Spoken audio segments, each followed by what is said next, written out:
Hello everyone. Today we are starting our new unit that is Real Time Operating System that is RTOS. Okay. तो आज का हमारा lecture topic भी वही है RTOS ही है. इसका हमारा लेक्चर नंबर ये 1 है. ओके इसको मैं लिख देता हूँ यहाँ पे लेक्चर नंबर 1.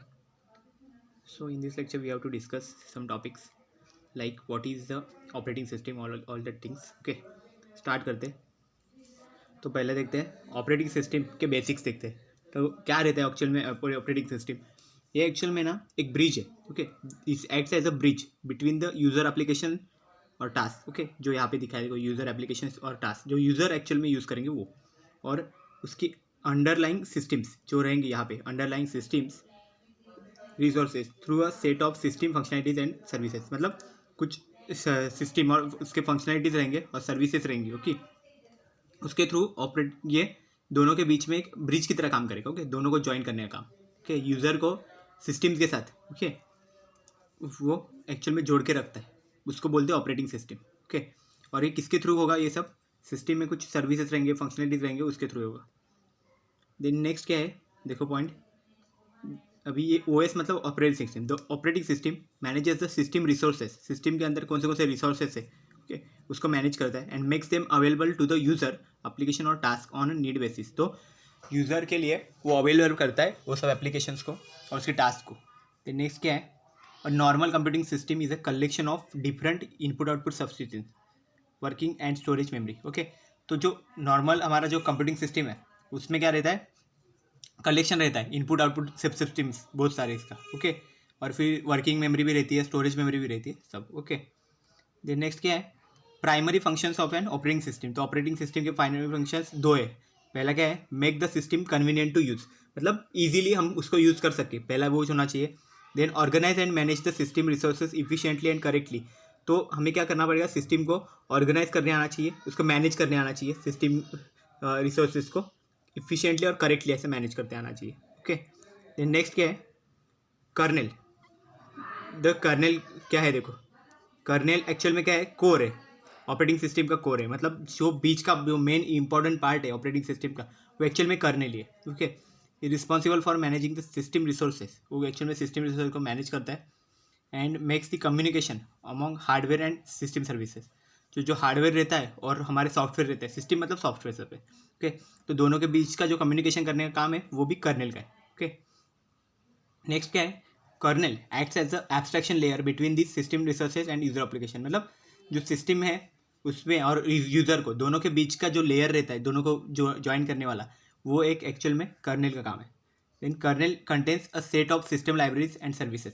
ओके कुछ सिस्टम लाइब्रेरीज है और सर्विसेज है कुछ. ओके तो देखो यहाँ पे एक सिंपल यहाँ पे ऑपरेटिंग सिस्टम का आर्किटेक्चर है. तो ये हमारा एक्चुअल में कर्नेल जो बीच का पार्ट है ना वो जो एक्चुअल में यूज़र एप्लीकेशन देखो यहाँ पे और अंडरलाइंग हार्डवेयर इधर है दोनों को यहाँ पे ज्वाइन करने का काम वो करता है. ओके तो किसके थ्रू करता है यहाँ पे मेमोरी मैनेजमेंट है process management time management file system and input output system management. Okay ये सब यहाँ पे प्रोसेसेस टाइप है. तो ये सब का यूज़ करके वो एक्चुअल में दोनों के बीच में कॉन्टैक्ट बनाता है. ओके अभी देखते हैं यहाँ पे देखो एप्लीकेशन प्रोग्रामिंग इंटरफेस इसके लिए एपीआई मतलब यूज़र से कर्नेल तक जो ज्वाइन करता है वो एपीआई का काम है. देन डिवाइस ड्राइवर इंटरफेस वो एक्चुअल में हार्डवेयर को कर्नेल के साथ कनेक्ट करने का काम करता है. ओके नेक्स्ट देखते हैं general purpose OS. Okay operating system. The kernel contains different services for handling the following. Okay तो अलग अलग वहाँ पे सर्विसेज है. तो कौन सा पहला प्रोसेस मैनेजमेंट. तो प्रोसेस मैनेजमेंट एक्चुअल में क्या है process management it deals with the managing the process or task और प्रोसेस के साथ मैनेज करते हैं. Then includes setting up the memory space for the process loading and process code into the memory space allocating system resources. Okay memory space को process code देना. Then allocate करना system resources को कौन से location पे होना चाहिए वो. देन शेड्यूलिंग करना उसका टाइम मतलब उसका टाइम फिक्स करना कौन से टाइम पे वो प्रोसेस होगी. Then managing the execution of the process का मैनेज होने के लिए. ओके ओके एग्जीक्यूशन का मैनेजिंग भी इससे ही होगा. Then setting up and managing the process control block. Okay process control block को भी ये मैनेज करने का काम करते हैं. Okay then inter process communication and synchronization. Okay तो मतलब दो प्रोसेसेस रहेंगे उनके बीच में जो कम्युनिकेशन होता है उसको बोलते हैं इंटर प्रोसेस कम्युनिकेशन. सिंक्रोनाइजेशन होगा उसके लिए. देन प्रोसेस टर्मिनेशन और डिलीशन, मतलब प्रोसेस कंप्लीट हो जाती है या फिर डिलीट करने का काम, वो भी प्रोसेस मैनेजमेंट में आएगा। देन नेक्स्ट क्या है, primary memory management. Primary memory मतलब सबसे इंपॉर्टेंट जो मेमोरी रहती है हमारी रैम रहती है कोई भी इसमें। ओके, देखो primary memory refers to volatile memory RAM. Okay, जो एक्चुअल में टेम्पररी मेमोरी रहती है। Okay, where process are loaded and variables and share data associated with each process are stored. Okay, जहाँ पे प्रोसेसेस वहाँ पे लोड किए जाती है और वो जो शेयर डेटा रहता है वो भी स्टोर किया जाता है, बट कुछ टाइम के लिए। ओके, ज़्यादा टाइम के लिए। Then the memory management unit, मतलब MMU। ओके, ये मेमोरी मैनेज करने का काम करता है ये यूनिट। ये कर्नल में रहता है, इज रिस्पॉन्सिबल फॉर, दो टास्क करता है। देखो क्या है, keeping track of which part of the memory area is currently use by which process. कौन सा प्रोसेस कौन सा एरिया यूज़ कर रहा है वो वहाँ पे उसका बराबर ट्रैक रखेगा। ओके, टाइमिंग रखेगा। Then allocating and deallocating memory space. Okay, मतलब स्पेस, मेमोरी स्पेस कौन सा अलोकेट करना है, कौन सा देना है, कौन सा बाद में निकाल देना है, उसमें से काम होते ही on a need basis. Okay, वो भी काम किसका है, इसका ही है, MMU का, मेमोरी मैनेजमेंट यूनिट का। नेक्स्ट है फाइल सिस्टम मैनेजमेंट। तो ये एक्चुअल में क्या करता है, फाइल, जिसका नाम ही है देखो फाइल, तो फाइल एक्चुअल में होता क्या है, कलेक्शन ऑफ रिलेटेड इन्फॉर्मेशन, सारे इन्फॉर्मेशन का। File could be a program, source code, executable. Okay, program रहता है वो एक्चुअल में, प्रोग्राम मतलब उसको सोर्स कोड बोलते हैं। देन उसमें फाइल में ये भी आता है, टेक्स्ट फाइल्स आते हैं, इमेज फाइल्स आते हैं, word documents, audio video files etcetera. Okay, each of this files differ in the kind of information, अलग अलग ये इन्फॉर्मेशन है, इसका अलग अलग यूज़ होता है और अलग अलग वे में इसको स्टोर किया जा सकता है। The file operation is useful services provided by the operating system. Okay, the file system management service of the kernel is responsible for. तो ये फाइल सिस्टम मैनेजमेंट एक्चुअल में रिस्पॉन्सिबल किस लिए है, the creation, deletion and alteration of files, मतलब कोई इसमें modification कर सकते हैं हम फाइल्स में, उसके लिए।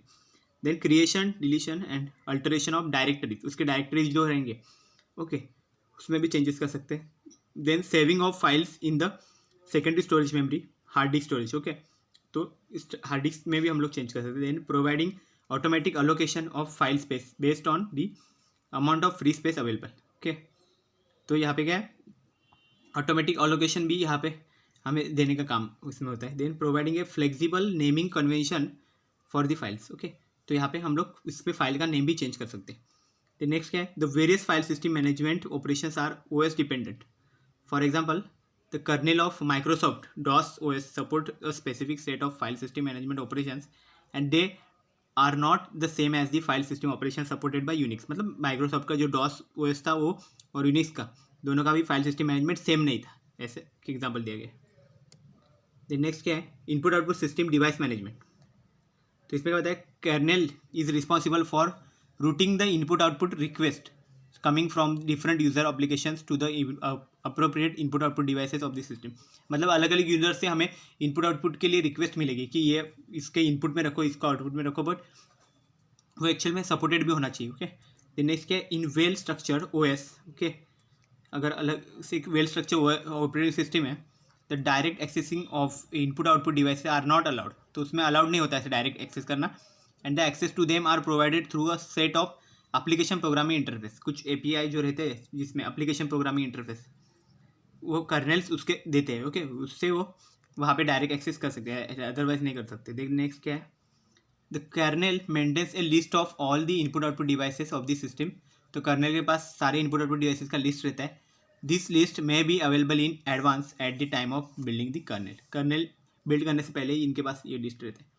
इन some kernels dynamically updates the list of available devices as and when new device is install. मतलब नया डिवाइस आते ही उसमें वो लिस्ट चेंज भी होती रहती है कुछ कर्नल्स में। एग्जांपल है विंडोज XP। ओके, देन देखो यहाँ पे plug and play USB devices, तो उसके टाइम पे भी चेंज हुआ था। तो नेक्स्ट क्या है, द सर्विस डिवाइस मैनेजर। ऐसा एक सर्विस है device manager of the kernel is responsible for handling all input output device related operation. Okay, device manager device related operation के लिए यूजफुल है।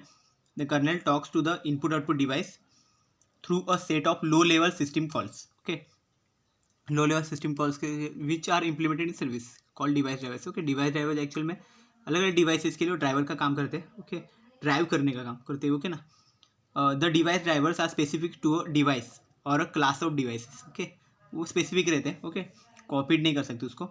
The device manager is responsible for, तो device manager actual में responsible किस लिए, loading and unloading of device drivers, अलग अलग device drivers को लोड करना और अनलोड करना, ये काम है उसका।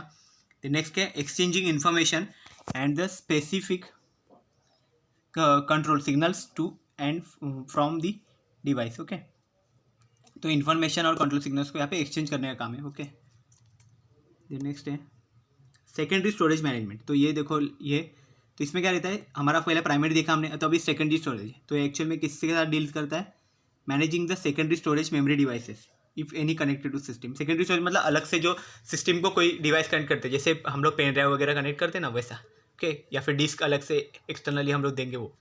Secondary memory is used as a backup memory. Okay, backup medium for programs and data since the main memory is volatile. Okay, तो मेन मेमोरी वोलाटाइल रहती है जैसे रैम की, तो सेकेंडरी स्टोरेज बैकअप के लिए यूज होता है। In most of the system the secondary storage is kept in disk, hard disk में रहता है वो। The secondary storage management services of kernel deals with, तो उसमें क्या क्या रहता है सेकेंडरी स्टोरेज में, एक तो डिस्क स्टोरेज अलोकेशन। ओके, मतलब कहाँ पे स्टोर करना है उसका अलोकेट करने का काम वो उसमें रहता है। देन डिस्क शेड्यूलिंग, मतलब टाइम ऐसा कि कौन से टाइम पे वहाँ कौन सी जगह पे ये स्टोर होगा। Time interval at which the disk is activated to backup data, data backup करने के लिए डिस्क एक्टिवेटेड रहनी चाहिए, वो टाइम शेड्यूलिंग डिस्क शेड्यूलिंग से होता है। देन नेक्स्ट है free disc space management. Okay, जो डिस्क में जो फ्री स्पेस है उसको कैसे मैनेज करना है वो भी वहाँ पे बताया जाता है। नेक्स्ट क्या है, प्रोटेक्शन सिस्टम। तो प्रोटेक्शन के लिए भी देखो यहाँ पे दिया हुआ है, वो क्या होता है, most of the modern operation systems are design in such a way to support multiple users with different levels of access permission. तो अलग अलग यूजर्स रहते हैं, तो उनको वहाँ पे एक्सेस करने के लिए क्या रहता है, अलग अलग एक्सेस परमिशंस यहाँ पे दी जाती है। ये आजकल में प्रोटेक्शन सिस्टम के लिए मेन ये है। तो वो एग्जांपल विंडोज़ एक्सपी है, विथ यूज़र परमिशन रहती है, वहाँ पे एडमिनिस्ट्रेटर के लिए स्टैंडर्ड है, देन रिस्ट्रिक्टेड रहते हैं। ओके, देन नेक्स्ट क्या, protection deals with implementing the security policies to restrict the access to both user and system resources by different applications or processor और यूज़र्स। मतलब हम लोग अलग अलग कभी कभी डाउनलोड्स करते हैं, कुछ इंस्टॉल भी करते हैं, तो इंस्टॉल करने के बाद हमें वहाँ पे कुछ परमिशंस पूछी जाती है। ओके, पॉलिसीज़ रहती है उनकी, सिक्योरिटी पॉलिसीज, वो एक्चुअली में प्रोटेक्शन के लिए रहता है। तो नेक्स्ट क्या है, in multi user supported operating system, मतलब जहाँ पे बहुत सारे यूज़र यूज़ कर सकते हैं ऐसे operating system. One user may not be allowed to view or modify the whole or portions of another users data or profile details. तो इसमें क्या रहता है कि कोई भी एक यूज़र दूसरे यूज़र का जो उसका प्रोफाइल और उसका डेटा है ना, उसमें कोई चेंजेस नहीं कर सकता, मॉडिफाई नहीं कर सकता। देन नेक्स्ट क्या है, some applications may not be granted with permission to make use of some of the system resources. तो कुछ एप्लीकेशंस है वहाँ पे ग्रांटेड नहीं है परमिशन के साथ। Okay, system resources, this kind of protection is provided by the protection services running with in the kernel. Okay, तो इस तरह की हमें प्रोटेक्शन भी दिया जाता है कर्नेल के थ्रू। देन नेक्स्ट देखते हैं इंटरप्ट हैंडल। अभी इंटरप्ट तो हमें पता है कि इंटरप्ट क्या रहता है, एक्चुअल में बीच में से कोई रिकवर्ड आना, कोई डिस्टर्बेंसेस आना, उसी को इंटरप्ट बोला जाता है। तो इसका भी बहुत बड़ा यूज़ है, यहाँ पे हम देखते हैं। देखो, तो इंटरप्ट हैंडल में देखो क्या है, kernel provides handler mechanism for all external और internal interrupts generated by the system. जो सिस्टम से जो इंटरप्ट मिलते हैं उसके लिए एक हैंडलर वहाँ पे रहता है जो हैंडलिंग करता है, कंकी प्रोसेस करता है यहाँ पे इंटरप्ट को कैसे हैंडल करना है इसको। ओके, वो कर्नेल प्रोवाइड करता है। These are some of the important services offered by the kernel of an operating system. Okay, तो ये एक्चुअल में ऑपरेटिंग सिस्टम का बहुत इंपॉर्टेंट यहाँ पे सर्विस है। नेक्स्ट क्या है, it does not mean that kernel contains no more than components और services explain above. Okay, then तो देखो यहाँ पे कर्नेल एक्चुअल में इसके लिए यूज़ नहीं है। ओके, देन नेक्स्ट क्या है, depending on the type of the operating system a kernel में contain lesser number of components. Okay, तो जैसे ऑपरेटिंग सिस्टम कैसे टाइप है उसके हिसाब से वो उसमें कंपोनेंट्स वहाँ पे कम कंपोनेंट्स भी रहते हैं या फिर ज़्यादा भी रहते हैं। Okay, in addition to the components taken, okay, components or services listed above. Okay, many operating system offer a number of add-on system components or services to kernel. Okay, तो वहाँ पे उसी तरह से यहाँ पे कंपोनेंट्स और सर्विसेज जैसे यूज़ होंगे वैसे वहाँ पे एडेड रहते हैं। तो network communication, network management, user interface graphics, okay, ये सब चीज़ें। देन टाइमर सर्विसेज है, उसमें एरर हैंडलर रहता है, database management etcetera are the examples for such component or service. ऐसे सब कंपोनेंट्स और सर्विसेज रहते हैं। देन नेक्स्ट क्या है, kernel exposes the interface to the various kernel applications और सर्विसेज। तो ये जो कर्नल है एक्चुअल में एक्सपोज क्या करता है, इंटरफेस यहाँ पे अलग अलग कर्नल एप्लीकेशन और सर्विसेज का, जो एक्चुअल में होस्ट भी कर्नल से हुआ जाता है, ओके, होस्टेड बाय कर्नल होता है, to the user application through a set of standard application program interface, okay, अलग अलग एपीआईज के लिए वो यूज़ होता है। द नेक्स्ट है user application can avail this API calls to access the various kernel application और services.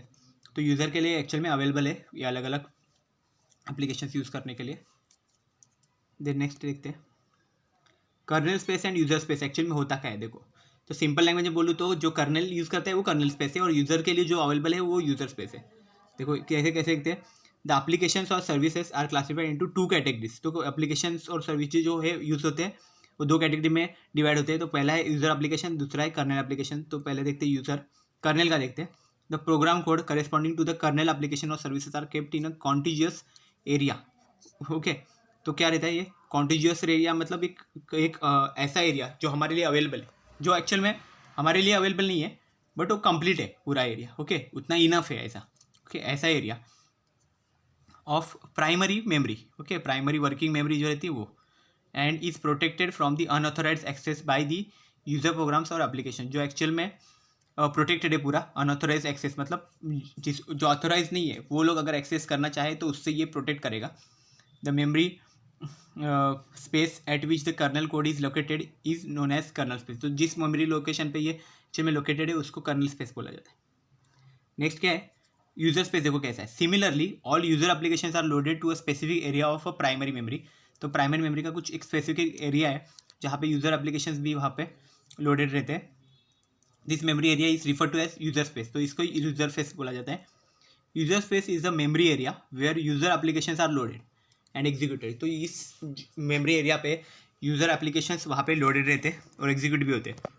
The partitioning of memory into kernel and user space is purely operating system dependent. तो ये जो है यहाँ पे कर्नेल लिख देना, ठीक है ना, कुछ कुछ जगह पे ना एन लिखा होगा पर कर्नेल है स्पेलिंग।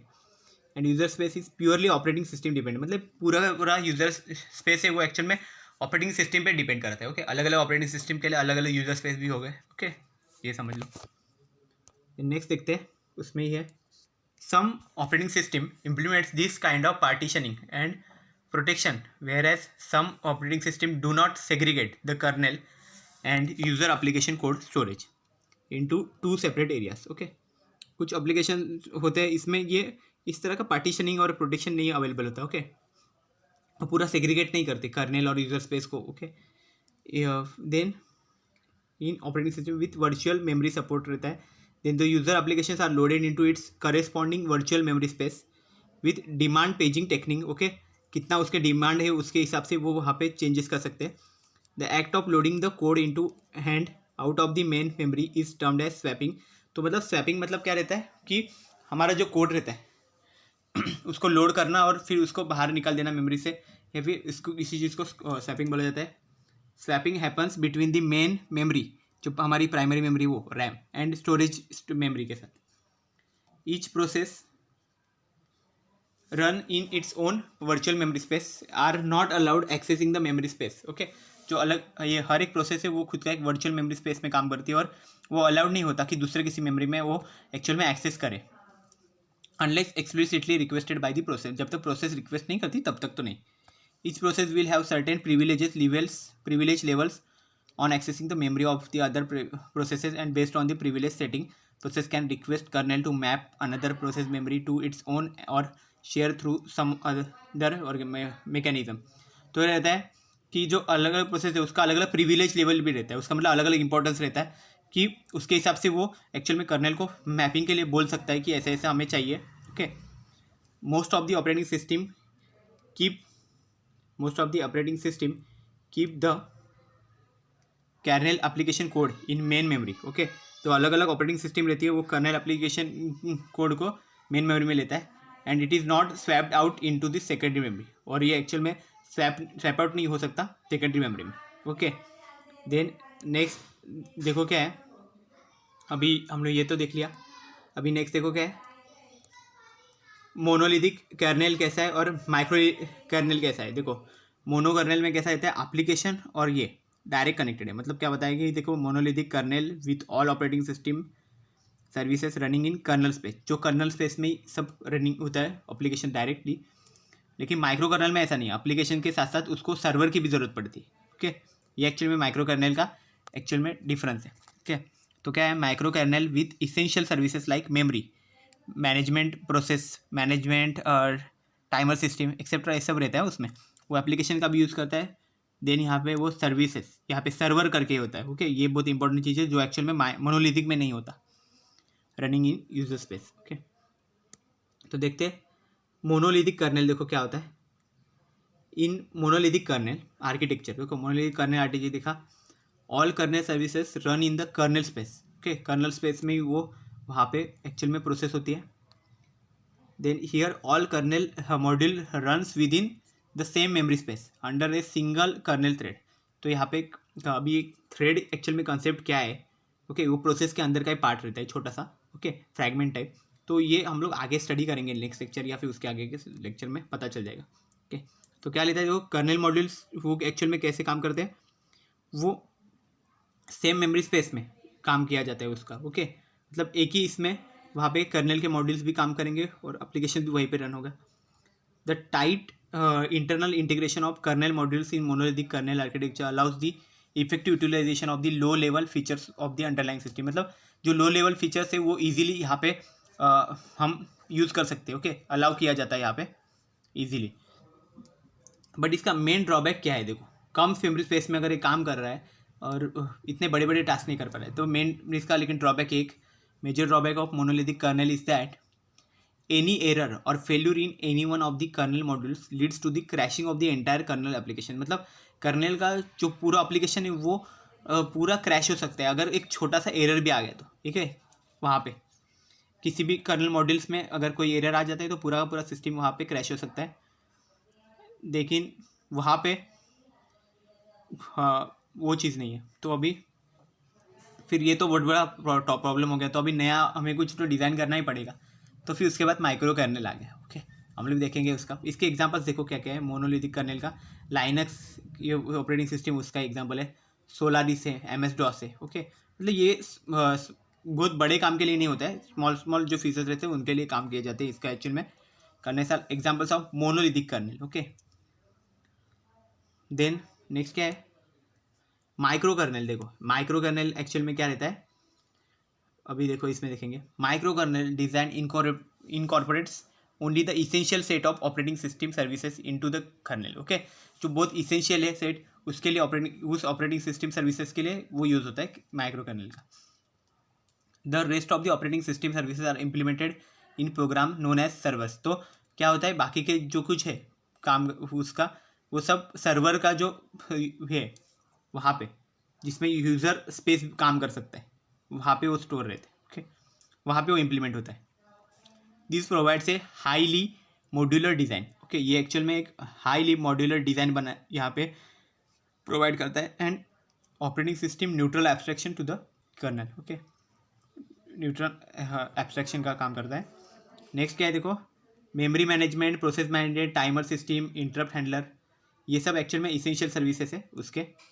ओके, माइक्रो कर्नल के लिए ये देखो यहाँ पे। ओके, मतलब ये सब इसेंशियल है। तो यही सिर्फ कर्नल के अंदर होगा, बाकी का जो कुछ है वो सब कहाँ पे जाता है सर्वर्स में, which forms the part of the micro kernel. तो ये सब माइक्रो कर्नल पार्ट हो जाता है। देन क्या है मैक है, क्योंकि यहाँ पे एग्जांपल्स दिए गए Mach, QNX, Minix 3 kernels are examples of micro kernel. Okay, सब माइक्रो कर्नल के एग्जांपल्स है। Then micro kernel based design approach offers the following benefits. तो ये जो माइक्रो कर्नल बेस्ड जो डिज़ाइन हमने क्रिएट किया है वो एक्चुअल में इसमें कौन से बेनिफिट्स है, तो फॉलोइंग कुछ बेनिफिट्स है। और बेनिफिट्स को हम लोग एक बार यहाँ पे देखते हैं। देखो क्या है, पहला रोबस्टनेस। तो रोबस्टनेस एक्चुअल में क्या बेनिफिट है इसमें वो देखते हैं। If a problem is encounter in any of the services, अगर किसी कोई सर्विसेज में अगर प्रॉब्लम आ रहा है तो which runs as a server application, तो वो एक्चुअल में सर्वर एप्लीकेशन में काम करता है। Okay, the same can be configured and restarted without the need for restarting the entire OS। Okay, तो ये सेम रिकन्फिगरेड और रिस्टार्ट ओके होता है बिना किसी यहाँ पे उसके पूरे एंटायर OS को यहाँ पे रिस्टार्ट करने की ज़रूरत नहीं पड़ती। ओके, हमारा जितना पार्ट उसका मतलब सर्वर का हुआ है हम उसको पूरे सर्वर को ये कर सकते हैं। ओके, हमें पूरे ऑपरेटिंग सिस्टम को यहाँ पे रिस्टार्ट करने की ज़रूरत नहीं पड़ेगी हमें। ओके, तो ये एक्चुअली में बेनिफिट है हमारे लिए, तो इसको ही रोबस्टनेस बोला जाता है। Thus this approach is highly useful for system, तो सिस्टम के लिए बहुत यूजफुल अप्रोच है। Which demands high availability, okay, इसकी वजह से इसकी डिमांड भी बहुत ज़्यादा है। Since the services which runs as server are naming on a different memory space, the chances of corruption of kernel services are ideally zero. Okay, तो जो सर्वर कर हमारे जो है इसका कर्नल सर्विसेज का यहाँ पे करप्शन होने का चांसेस एकदम ज़ीरो है। ओके, आइडियली ज़ीरो है पूरा। कॉन्फ़िगरेबिलिटी जो क्या है, any services which runs as a server application can be change without the need to restart the whole system. Okay, तो यहाँ पे जो कोई भी हम लोग सर्विसेज यूज़ करते हैं उसमें जो सर्वर एप्लीकेशन है जो रन होता है ये सब चेंज हो सकते हैं without the need of restart the whole system. अब पूरी सिस्टम यहाँ पे रिस्टार्ट यहाँ पे करने की ज़रूरत नहीं पड़ेगी। This make the system dynamically configure, तो ये एक्चुअल में कन्फिगर सकते हैं, डायनामिकली कन्फिगर होते हैं। तो ये एक्चुअल में हमारे सिस्टम को क्या करता है, ये पूरी तरह से कन्फिगर करने का काम करते हैं। Okay, so this is all about the today's lecture. Thank you very much.